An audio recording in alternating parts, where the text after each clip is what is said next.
Alors, Bismillah ar-Rahman ar-Rahim. On va commencer la première vidéo, bien la première capsule, qui s'inscrit dans une série d'explications de textes qui sont au programme, bien sûr, le dernier jour d'un condamné. Alors, on va commencer par la deuxième, ou bien le deuxième chapitre, le deuxième extrait, étant donné qu'on a déjà expliqué de manière globale le chapitre. Alors, je vous ai choisi un texte de ce même chapitre. Alors, je vais opter pour, ou bien j'ai opté pour une explication linéaire, et je compte bien sûr sur votre participation, votre interaction pour mener à bien cette tâche qui est nouvelle aussi bien pour moi que pour vous. Alors, je vais faire un petit rappel concernant le premier chapitre qu'on a travaillé ensemble. Alors, comme on a déjà vu, le premier chapitre, c'est un chapitre qui parle de l'état d'âme du condamné. Alors, le condamné est aujourd'hui à Bicêtre. Il est confiné, il est enfermé, il est emprisonné à Bicêtre. Il va rester 6 semaines avant sa décapitation, bien son exécution. Alors, dans ce premier chapitre, qui est bien sûr un chapitre, comme on a déjà vu, très sensible dans le régime de l'œuvre, c'est un chapitre qui parle de l'état d'âme du narrateur ou bien du condamné. Alors, cet état d'âme qui est traumatisé, bien sûr, qui souffre, qui est au supplice. Et dans ce même chapitre, il a comparé sa situation avant sa condamnation et après sa condamnation, avant son incarcération et après son enfermement. Alors, on a senti, si vous voulez, l'impact de cette condamnation sur le narrateur. C'est une souffrance horrible, terrible, c'est une hantise, c'est une obsession. Il est obsédé par l'idée de la mort. Et bien sûr, il nous a parlé de son passé, comment il était libre, il peut penser à n'importe quelle chose. Il était très heureux. Alors il y a des allusions à son passé qui était... on a pu remarquer à travers ces allusions qu'il était un homme cultivé, un homme pieux, il y a des allusions à ça, un homme qui était un bon vivant, qui profitait amplement de la vie, mais après sa condamnation, c'est totalement le contraire. C'est quelqu'un, il est réduit à... il est devenu comme un fantôme dans une petite ou bien cellule étroite. Il pense à une seule idée qu'il va mourir. Alors on a bien détaillé tout cela. Alors maintenant on va passer au second chapitre. Alors ce second chapitre ou bien ce deuxième chapitre, c'est un chapitre qui parle bien sûr ou bien qui revient sur le procès de ce condamné. Alors on peut le considérer comme une analepse ou bien un retour en arrière ou bien un flashback. Alors, avant ce passage, alors parce que j'ai essayé de scinder, de diviser le chapitre en deux parties. Alors la première partie parle du procès ou bien le début de ce procès qui a déjà été entamé depuis 3 jours. Alors, le moment décisif d'annoncer le jugement, bien l'arrêt, bien la sentence, est venu. C'est un moment décisif, c'est un moment très important, c'est un moment redouté aussi par tout le monde, à part le condamné, qui était très confiant, parce qu'il espérait toujours, il a beaucoup d'espoir. Alors là, comme le premier chapitre, le lecteur ou bien nous en tant que lecteurs, on est au contact avec l'écriture de Victor Hugo. Hein. On a pu remarquer dans la première partie de ce chapitre-là le procédé les procédés d'écriture. Alors il y a un foisonnement, il y a énormément de figures de style qui parcourent surtout le premier chapitre pour nous montrer que c'est quelqu'un qui est lettré et tout. Et le deuxième procédé, c'est l'ironie. Alors, surtout lorsque l'avocat est venu, après avoir mangé copieusement et tout, ce sont c'est le procédé de l'ironie qui est utilisé comme une arme pour s'attaquer ou pour attaquer la peine de mort. Alors on va débuter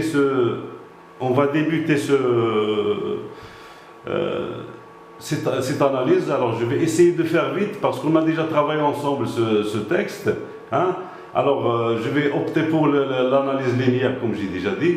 Alors tout à coup, avant de commencer, je vais situer un petit peu le passage ou bien résumer la première partie. Alors la première partie, l'auteur nous a parlé de comment on a voulu réveiller le condamné ou bien le narrateur qui est épuisé parce que le procès est entamé après 3 jours que le procès est entamé. Alors l'auteur nous a montré comment il était épuisé, qu'il s'est endormi sur la paille, bien sûr, dans les conditions lamentables de la cellule.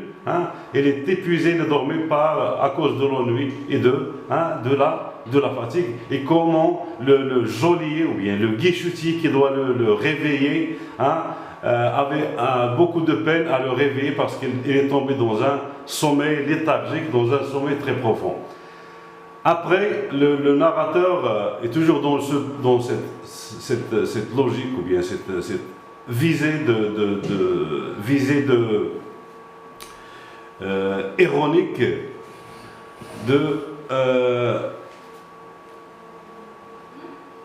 cette visée ironique de nous montrer comment le guichetier n'a pas voulu échanger de paroles avec le narrateur ou bien le condamné, et comment l'avocat est venu après avoir mangé copieusement, c'est-à-dire il y a une indifférence, une insouciance, un manque de sensibilité, si vous voulez, un manque c'est un manque de respect envers le condamné, et comment l'avocat veut espérer pour le narrateur, il veut lui espérer la peine ou bien les travaux forcés à perpétuité, il veut lui écarter la préméditation. Alors je vais commencer. Alors cette deuxième partie de notre texte. Alors tout à coup le président, qui n'attendait que l'avocat, alors tout le tribunal, le procureur général, tout le monde est là. Ce qui manque, c'est l'avocat. Alors on a dit que c'est de manière ironique, normalement c'est un manque de respect. Alors ce qui contredit un petit peu l'optimisme du condamné, c'est son avocat qui vient tardivement, bien très en retard, m'invita le président tout à coup le président, qui n'attendait que l'avocat, m'invita à me lever pour écouter son verdict ou bien sa sentence. La troupe porta les armes. Comme par un mouvement électrique, toute l'assemblée fut debout au même instant. Alors là, c'est une vision un petit peu réaliste. Alors Victor Hugo veut nous rapprocher un petit peu du climat, de l'atmosphère, si vous voulez, réaliste du tribunal, ou bien de la cour. Une figure insignifiante et nulle, placée à une table au-dessus du tribunal, c'était, je pense, le greffier. Alors là, c'est une description très péjorative du greffier qui va lui lire son verdict, élu le verdict que les jurés avaient prononcé en mon absence, c'est-à-dire ils ont veillé toute la nuit en délibérant pour enfin lui annoncer, ou bien ils vont prononcer, ou bien ils vont annoncer le verdict, ou bien l'arrêt.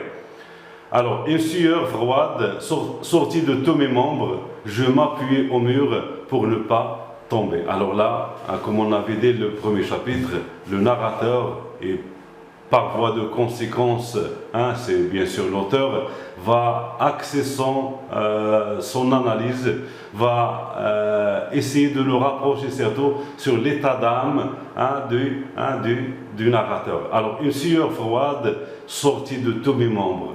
Je m'appuyais au mur pour ne pas tomber. Et là, c'est le choc, c'est la stupéfaction, c'est un petit peu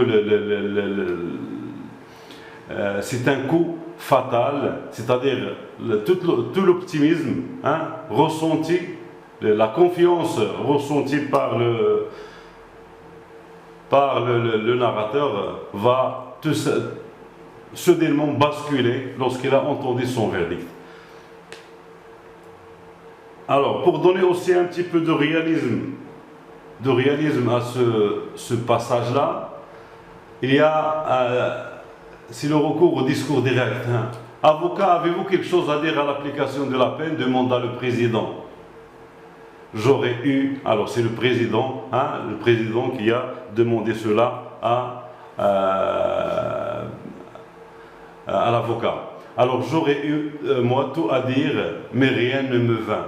Ma langue resta collée à mon palais. Alors si on a à dégager de ce texte les signes ou bien les indices qui montrent le choc, la stupéfaction du narrateur ou bien son état d'âme, c'est là, une sueur froide sortie de tous mes membres et ma langue resta collée à mon palais. C'est un choc extrême et on peut imaginer un petit peu la situation de ce condamné lorsqu'il a entendu la sentence de mort. Le défenseur se leva. Je compris qu'il cherchait à atténuer la déclaration du juré. Alors vous pouvez remarquer qu'il y a jurés et jurés qu'on peut écrire de manière différente. Alors bien sûr les jurés, comme on a déjà, sont des citoyens choisis au tirage au sort qui peuvent assister à un procès et à m'être déçu au lieu de la peine qu'il provoquait, l'autre peine, celle que j'avais été si blessé de lui avoir espéré. Alors grosso modo, l'avocat espérait les travaux forcés à perpétuité pour le condamné. Alors le condamné qui espérait sa liberté, qui attend la délivrance, la liberté, va être aussi choqué par son avocat qui lui espérait les travaux forcés à perpétuité. C'est une peine aussi grave, aussi sauvage, aussi difficile que la peine de mort. Il fallut que l'indignation, toujours l'état d'âme, les sentiments, fût bien forte pour se faire jour à travers les mille émotions qui se disputaient ma pensée. Je voulais répéter à haute voix ce que je lui avais déjà dit. Plutôt 100 fois la mort. Alors, le narrateur qui espère bien la mort que la peine capitale, mais l'haleine, le souffle me manqua et je ne pus que l'arrêter rudement par le bras en criant avec une force convulsive non. Alors toujours la description des sentiments, des sensations de ce narrateur ou bien du condamné. Alors voilà, je vais passer un petit peu vers la fin parce que Alors on a déjà parlé de son état d'âme, de ce qu'il a ressenti, voilà. Alors, le condamné à mort, dès la foule, et là aussi, dès le début, la présence de la foule, dès le second chapitre, qui va accompagner, c'est l'une des hantises, des choses que redoute le condamné, c'est la foule. Et là, déjà, lorsqu'on mentionne le narrateur a mentionné, ou bien l'auteur a mentionné la foule, c'est-à-dire, c'est l'une des choses que critique Victor Hugo durant son œuvre, c'est lorsqu'on considérait la peine de mort, ou bien la décapitation, ou bien les scènes de meurtre, les scènes d'exécution comme un spectacle. Étant donné qu'on me menait tout ce peuple se riait sur mes pas, avec le fracas d'un édifice qu'on démolit. C'est-à-dire cette foule buveuse de sang, je cite parce que ce sont les expressions de Victor Hugo, qui se délecte de ce spectacle de souffrance. Et on a, si vous vous rappelez bien, on a parlé un petit peu de sadisme de la part des gens et leur indifférence face à la souffrance des condamnés. Moi, je marche ivre et ainsi de suite. Je vais passer directement vers la fin. Alors, je vous laisse la liberté de lire ce qui reste et de me communiquer vos impressions, vos questions et tout. Alors, ce qui est essentiel, c'est un petit peu ce petit paragraphe vers la fin du chapitre. Au bas de l'escalier, une noire et sale voiture grillée m'attendait. C'est la voiture qui va l'emmener du palais de justice à Bicêtre. Au moment des montées, je regardais au hasard dans la place un condamné à mort crier les passants en courant vers la voiture. Alors là, là aussi, Victor Hugo critique la récurrence de la peine de mort. C'est-à-dire la peine de mort était une chose courante, à tel point que les gens, lorsqu'ils voient la voiture passer directement, ou bien la voiture qui est stationnée devant le palais de justice, ils savent, ou bien ils savaient bien qu'il y a un condamné à mort. Alors, à travers l'image qui me semblait s'être interposée entre les choses et moi, et ça c'est très important, parce que avant le moment, avant la prononciation ou bien avant d'annoncer le verdict, ou bien la sentence, ou bien l'arrêt, ou bien la peine de mort, prononcer la peine de mort, le narrateur vivait encore. Il se sentait comme un homme parmi d'autres. Mais à partir du moment où on a prononcé le verdict, c'est-à-dire il s'était considéré comme appartenant à notre monde, bien sûr le monde des morts. Voilà, je distinguais deux jeunes filles qui me suivaient avec des yeux avides, l'avidité, la soif. De jeunes filles, ce sont des mots qui sont bien placés dans cette phrase. Les jeunes filles, normalement, des jeunes filles qui savent bien qu'il y aura une exécution dans 6 semaines. Bonder la plus jeune en battant des mains, ce sera dans 6 semaines, plutôt dans 6 semaines. Alors là, alors c'est la fille qui annonce à son ami qu'ils vont assister à un spectacle,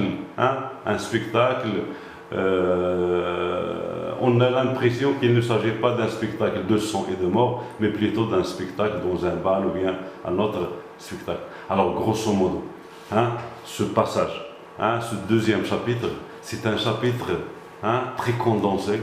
Il y a énormément d'idées, il résume énormément de choses. D'une part, c'est un chapitre, bien sûr, réaliste, parce que le narrateur veut donner un certain réalisme, non seulement à ce chapitre, mais à toute l'œuvre. Et puis c'est un chapitre qui nous résume un petit peu l'état d'âme, du narrateur, le choc, la stupéfaction, les perclus, tout ce que vous voulez. Et puis c'est un chapitre qui annonce ce qui va venir. On va voir comment il va vivre son séjour, ou bien passer son séjour à Bicêtre. Alors, j'attends vos questions.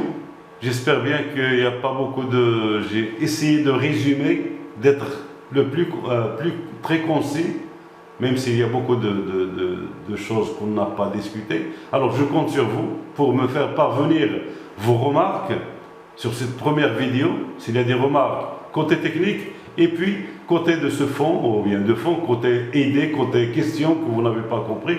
Alors, on se donne rendez-vous et je vais vous passer par la suite une production écrite à travailler. Bon courage et Allah ya'aoukoum.